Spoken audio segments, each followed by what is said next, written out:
Zer egingo duen Rockek Basakabirekin? Ez. Rock helduko da Basakabi batera berarendako nazkagarria dela. Eta Rockek ez du bertan egon nahi. Orduan lehenengo egunak gogorrak izango dira berantzat, baina egunak pasata, jendea ezagututa, lagunak eginda, gustuko gauzak egiteko aukera ikusten duenean, eta bera pertsona moduan, hobetzen juteko aukera izaterakoan, nik uste dut Rockek Basakabi asko maiteko duela, eta bereziki Basakabi egotea asko eskertuko duela. Ikusten duzue Rockek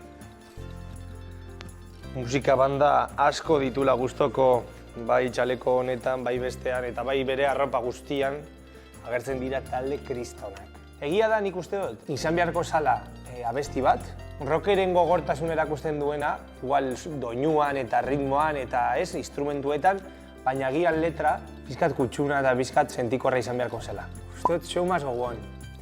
Zeba gainera rock ateratzen da Basakabitik, hori, bizitza jarraitzen du eta showak jarraitzen du eta egia da bebai, igual Jonen abestia bebai izango zala hori.